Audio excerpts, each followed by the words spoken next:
And my guests today are George Lopez and Selenis Leyva of Lopez versus Lopez. Guys, thanks for stopping by. How are you? Thank you. Good. Thank you. Good, We're good. good. All right. So, George, we've heard the whole story of how the show started based on your daughter Yeah. and the whole TikTok Yes. back and forth.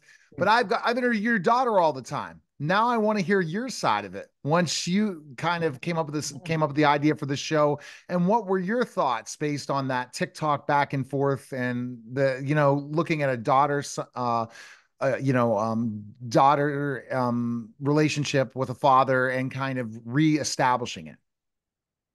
Neil, that's a great question because like most people that I grew up around, they would just eliminate the relationship. There were people that just are gone to people. I don't want to talk about this.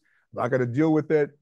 My grandmother had family that lived really close by. She never spoke to, and this is the one relationship in my life that was worth me owning up to my mistakes and saving this relationship, but also being able to be forgiven. The things that I went through in my life that were so unexpected in the first show, and personally, I mean, professionally, things happen, and a lot of people can handle that. I had never expected anything good to ever happen, so I was able to make up some time with Mayan, and I can't get back the time that we weren't around each other, but the relationship, thanks to her and everybody being forgiving, it's been really good. It's been great.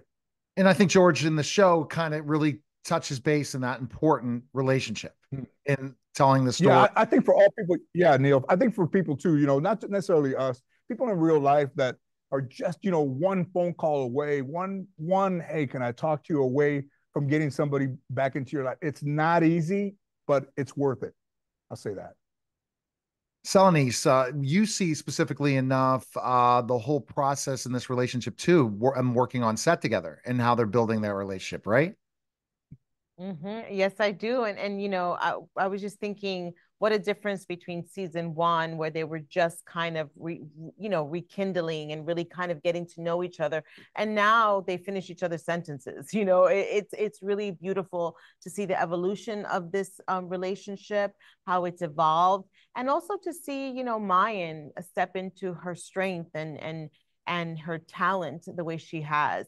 It's been a wonderful journey to watch. And, listen, this is a dream job. I get to work with George. I get to work with Mayan, Bryce, Matt, Al. Like, we have an amazing crew of people, of humans that we get to hold on to for dear life. And it's a little family for sure. I definitely see that. And, George, when I think about specifically enough, how proud of you are you of your daughter? As a famous comedian that you are, and now you're following your footsteps in so many ways with a comedy. Yeah, I mean, I started doing stand up in a house that my grandparents raised me. They didn't know what was going on. I've talked to Mayan, and knew Mayan had dreams like this from the time she was 10 years old. And to see her fulfill her dreams, I'm more excited about her being able to do this than I was when I started to go through it. That says a lot.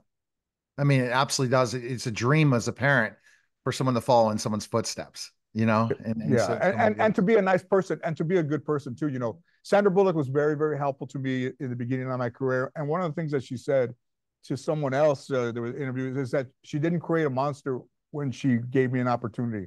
And I feel like mine is going to be able to do this and help so many other people fulfill aspirations that they may have as well. So let's talk about specifically enough what to expect this season. Uh, People need to catch up first and kind of stream first, all of it. Well, Binge yes, watch. if you want to catch up, yes, definitely stream season two on Netflix right now before we premiere with season three on October 18th on NBC. We are planning a wedding, mine and Quentin, where we left off. They got engaged at the end of season two. And George and Rosie have, other plans. They want to create their version of the wedding. George wants to create the cheapest version of the wedding, and Rosie wants the most elaborate. So we're going to see how how these two people are going to insert themselves in. And then we have another wonderful episode with Rita Moreno, Dia de los Muertos. We're celebrating Halloween in a very special way with visitors from the other side. So this is definitely a season full of sobriety, family fun, visits from ghosts, and everything in between, and lots of corn. Like a regular Saturday. Like a regular Saturday. And it's George, it's great to see a show like this back on again, right? You've recreated thank it you. one more time. It's got a lot of the elements that some of our favorite sitcoms have. Absolutely. Definitely. Everyone needs to catch up to season 3 of Lopez versus Lopez, premiering Friday, October 18th, 8:30 on NBC, and catch up on the Peacock app. George, anything else to say to your fans before I let you go? I appreciate the support through all the years, and I love you, everybody. Thank you. All right. Appreciate it, guys. Thanks again. You're listening and watching the Neil Haley Show, and we'll be back in just a moment.